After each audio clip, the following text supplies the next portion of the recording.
Hello guys, good morning. Order karong butaga mao ang pag change oil and carried out maintenance on emergency generator. So guys, mani ang among emergency generator. O means engine. Guys, among pagitan nga engine ka dito. After 5 days, uwi na ni siya dire guys. Kay nag-isang taon. Balak pa sanang mag 2 years kaso hindi na pinayagan ng pisina. Shout out mo dong. Shout out dong. Shout out kay Chief Engineer. Tsaka kay si kan engineer. Fletcher Asibido. Wah! Dante. Asibido Dante. Guys, mag-change oil mi guys. Mga na yung mga guys.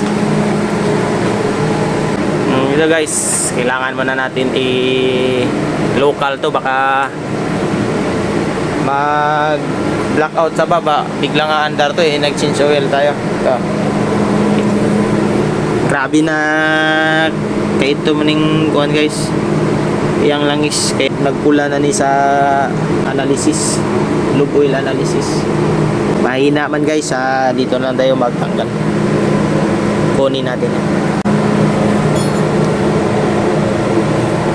O diri guys, ako na ning kitangtang ang lube oil filter. Ako rin yung kinamot guys kay makaya raman. Supposedly hand type raman siya, so kaya ra siya tangtangon by hand. And make sure guys, before ninyo ibalik ang lube oil filter, kailangan limpyo o wala na habilin ang iyang uring. This time guys, kailangan ni siya punon para ang imong bomba dili persado o once mapaandar siya na siya lubrication dayon. Yan, ako na ng gitaod guys. And trapo-trapo ginagmay. Hantay, pero ako pa na siyang gigamitan o special tools guys. Para mas matipid. And as usual, tangtang sa air cleaner and hanginan. And ako na ni siyang change oil guys. Giilis na ako og langis. So this kind of engine is about 20 liters, and pagkahuman gibalik ang air filter para ready to start na siya guys. And paspasan na to kay in a few days ay musampang PB inspection.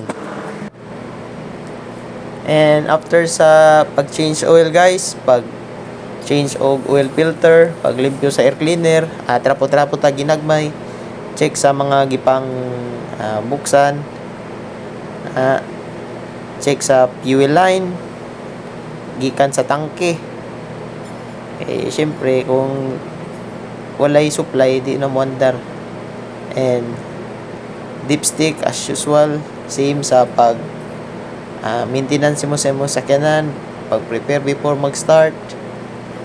Kailangan sakto ang iyang level guys. And this time ready na atong makina.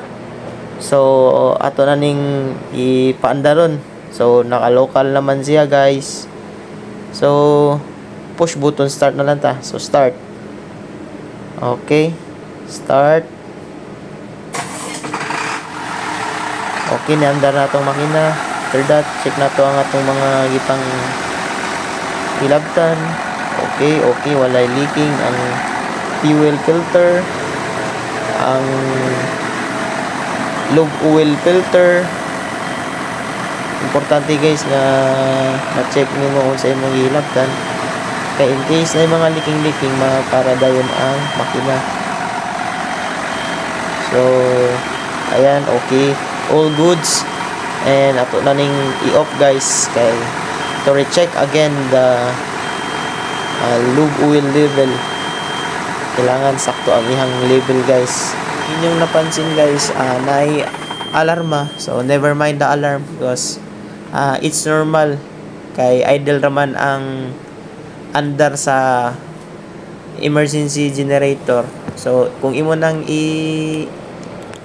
lipat sa rated, so taas og kilowatt, so dili na mo alarma ang low kilowatt. Thanks guys for watching.